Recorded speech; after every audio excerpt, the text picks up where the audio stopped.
All right, guys, you know what? We've had an awesome summer here on the lake, and of course you've been out, you've enjoyed it, whether you boated, you swam, you just had everything there was that Lake Murray in this area has to offer. The last hurrah Labor Day weekend's coming up. Rhett Bickley with DNR, and boy, you know, you guys probably come out to far too many boat incidents a year. You want to think about, right? It's been a very busy year for us, both with boating accidents and boat-related fatalities as well. So yeah, we've been employed a lot this year. Now, this coming weekend is a pretty big, I mean, it's kind of the last hurrah of the summer, so it's going to be pretty busy out here in Lake Murray, and actually all the waterways in South Carolina. Yes, everybody considers this, like you say, to be the end of summer. A lot of kids have started back to school already, but those who haven't will be going back after this weekend, so everybody's wanting to get back on the water one last time, and we'll see a significant increase in traffic. Usually it falls off after 4th of July for a little while, but it'll definitely bounce back for Labor Day weekend. What are some basics that you see mistakes all the time? You know, again, let's go back to the basics. You've been maybe boating all year, maybe this is your first time out, but some of the stuff you're boating, go, you're an idiot. This late in the year, you actually have the plus that most people have been checked enough to be squared away. But you'll still have some people who, through the middle of the summer, forgot that their registration expired. That's one of the things you'll notice just right off the bat. You'll see people who are just out what they want to consider having fun, but are not driving particularly safely with the people that they have on their boat. They'll be driving recklessly, not paying attention to where they're going. Just alcohol, too fast, cutting in, playing, being stupid. Yep, just playing around, whipping around, doing things like that. Alcohol always factors in almost any time of the year, but especially on big holiday weekends where people are wanting to party. And then, of course, you've got the one that we always go back to is a life jacket. Sure. Life jackets on the boat for everybody that are properly fitting, properly sized, and in good shape. Is a requirement, and that's one of the things that we'll always see. You know, if you know you're going to pile a couple extra people in your boat, you want to make sure that you've got the extra life jackets to cover them. Right, and again, the key on life jackets isn't when you pick up at the dollar store either. You're always looking for that seal. You're looking on the inside of it. It'll say U.S. Coast Guard approved, and it'll tell you what size and weights it's approved for. Right, and speaking of BUIs, kind of DUIs, same thing. Same rules apply out here. You can use your license. You can go to jail. You hurt somebody. We've heard too many times. People drinking, boating, something bad happens, and they're sitting in jail now. Yeah, the exact same rules apply. A .05, I have to explain to the jury why I thought you were not capable of operating the vessel. .08, it's prima facie evidence to the jury that you are impaired to not be driving the vessel, and it does suspend your boating privileges for 6 months to a year, depending on what all you get charged with and how it follows through.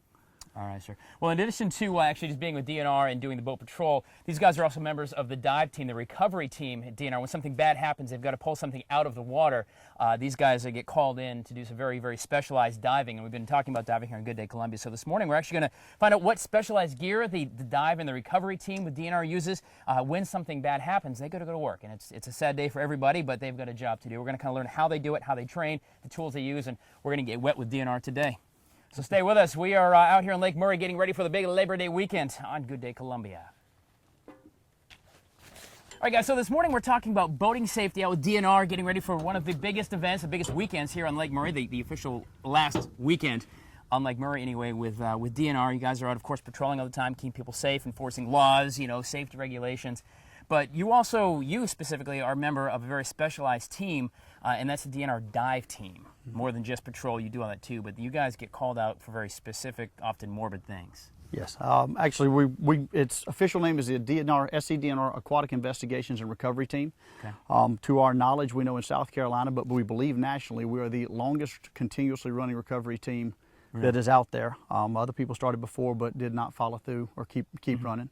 Now, I noticed you say recovery, not rescue. No. Rescue is you stand a chance of actually helping someone get out of the water. That's what would be what a lifeguard does. Usually because of us getting called in totally after the fact, there's not an opportunity for rescue there. So we are there to become a recovery operation.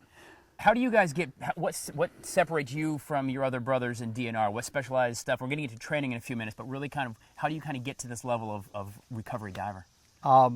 Basically, you have multiple people who like to dive for entertainment, for fun purposes.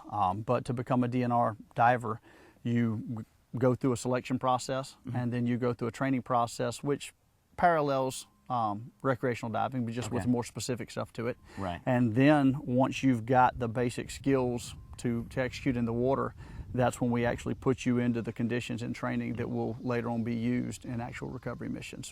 No visibility, log jams, current, things like that. And that's the thing. I mean, we've been talking about diving, and diving is a great sport, a great family sport. It's cheap enough to get into, and it's awesome to be down underwater. But that's when you're looking at pretty fish and coral and neat things. But you guys, we wouldn't go, I wouldn't go bring my kids near a log jam or other places where the current could actually hurt a diver who's untrained in that kind of environment. Where we go is where most other divers don't want to be.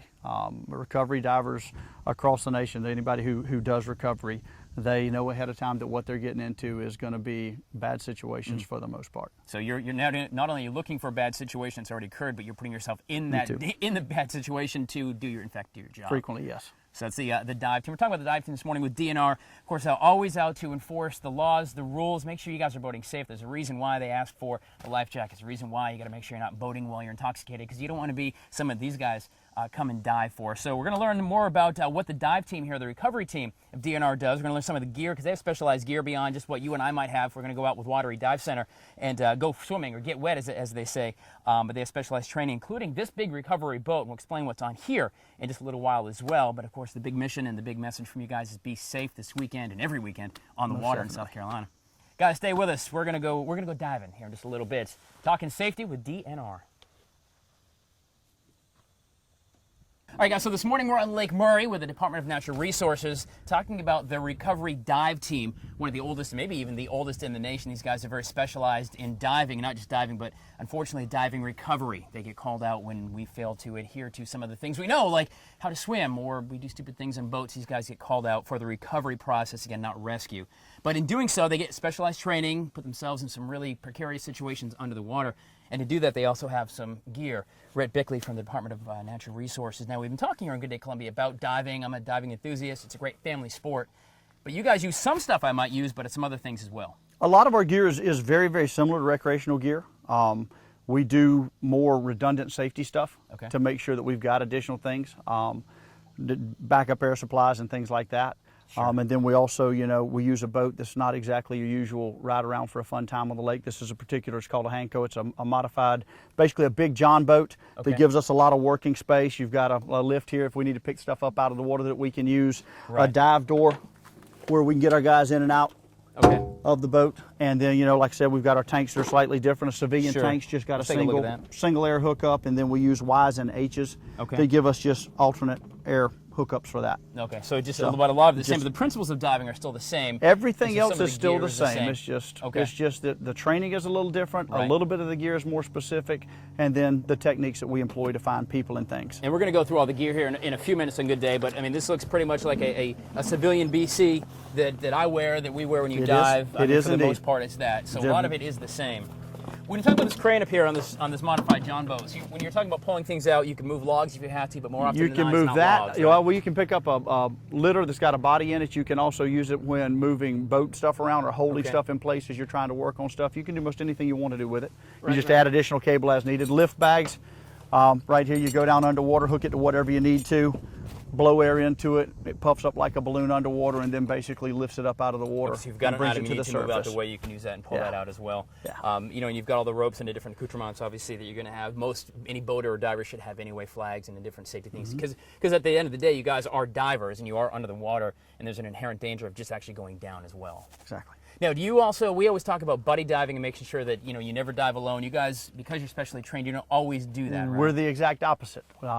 The only time you will see us dive with someone is when we're doing an actual recovery on like a boat or other car, something like that, where we may need more than one person in the water at a time to help get it up safely.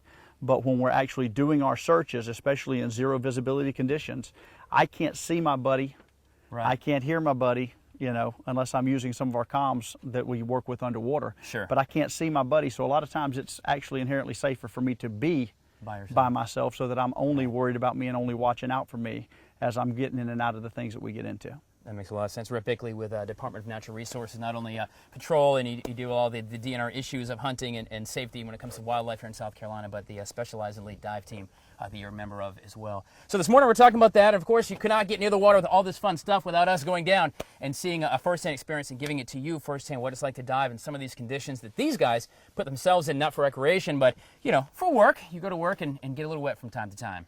Definitely. Yeah, stay with us. We're going to be out here on Lake Murray on Good Day Columbia. Let's get wet.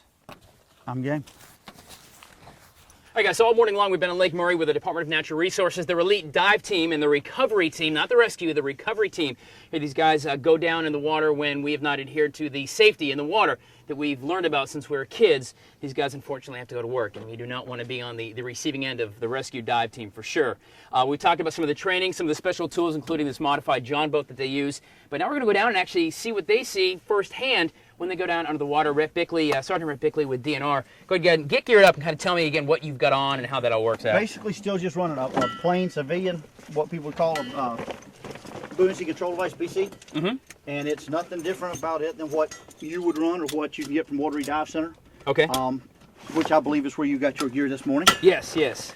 But you just basically, we use a secondary aspect of air versus where most people run off of a single source of air on the civilian side. What's that secondary? It just gives you another option. It gives you a different way just in case you bump something, and a lot of times you'll use a what's called a pony tank, which basically just gives you a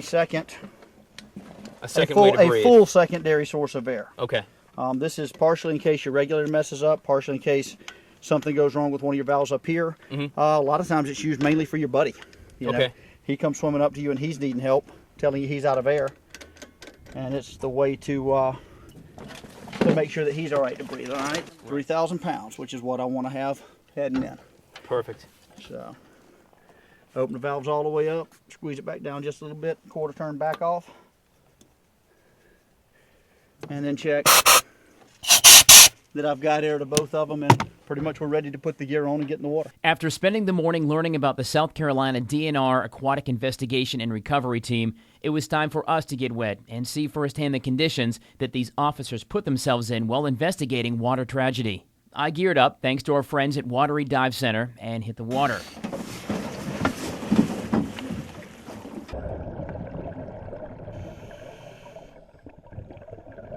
Right off the bat, it's obvious why Lake Murray is not known for its clarity. Vision immediately is a challenge.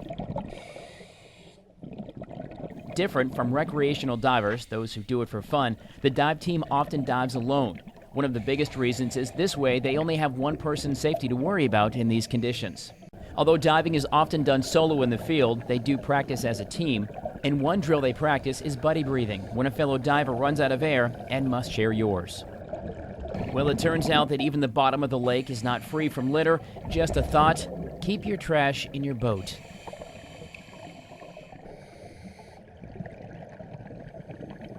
Oftentimes, the team is searching areas that can hang up debris and other items they're searching for.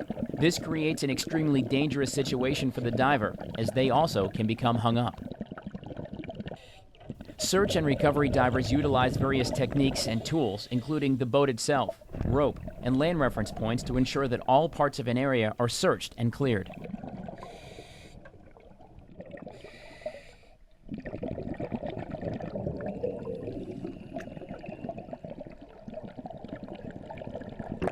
Well, after about 30 minutes of less than ideal diving conditions, it was time to get to the surface with another dive under our belts and a healthy respect for the dive team that puts themselves into these rough conditions. Swim on in. There you go. It's like that. Woo! Roll backwards.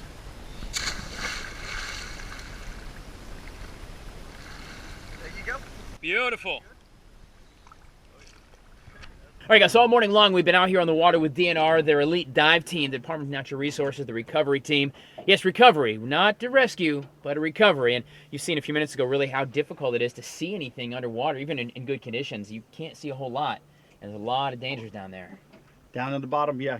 Today you had beautiful visibility, almost 10 feet, but where we swim, usually you can't see a foot and a half, 2 feet, and there's a lot of brush, timber, stuff like that usually when we're in the water. Rhett Bickley with DNR. Now, this weekend is going to be the last big hurrah for lovers of the lake. It's the end of the summer, Labor Day weekend. We talked about boater safety, what you got to have, not to drive drunk on a boat and things like that. But what about swimmers? You're maybe not on a boat at all. You're on the beach. You're hanging out, in the woods by Sandy Beach. You want to get out and have fun. Big thing is parents keep an eye on your children, and friends watch out for your buddy. People get out here, they'll be drinking alcohol this weekend. You don't want your buddy to be intoxicated and not paying attention and actually go into the water and have to employ us. Life jackets, they're a great thing. They work. They float you. You can sit on it. You can lay on it. You can do whatever you want to. But have a life jacket. Even if you're just playing around in the water, a life jacket, to hand is a beautiful thing for keeping you alive and keeping your family safe. That's right. What about, and we all do this, and I do this as kids, and we see it all the time, you put a rope on a tree, and you swing out in the water, and then, of course, inevitably, we hear somebody, bang their head, or worse happens. Is there any, if you're going to do that, what should you do maybe to make sure? There are a lot of things as a young person that we did that weren't always the smartest things in the world, and that's one of them.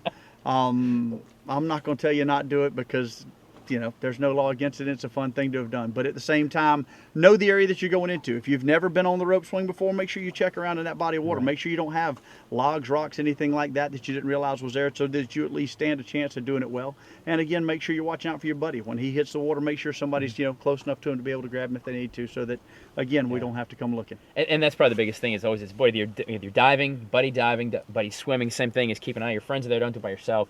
Have a buddy there to help you out. So. That's a wonderful thing to do. Rhett Bickley, looking to not be employed this weekend, at least in the recovery team. I know you'll be out visiting folks on boats. Be on Lake Murray patrolling. There you go, guys. On Murray patrolling. We'll put links for you to DNR. They've got great classes they offer as well as swimming and hunting, all these things that DNR can do for you as well here in the state. We'll put links at watch.com for you. But thanks for bringing us down, getting us back good and safe. Good to see you. Hitting the water. Scuba is going into water is a whole lot of fun, a lot of family fun. It really is. It's a great sport. We're going to continue on with our Dive SC series. We just want to see these guys when we do it.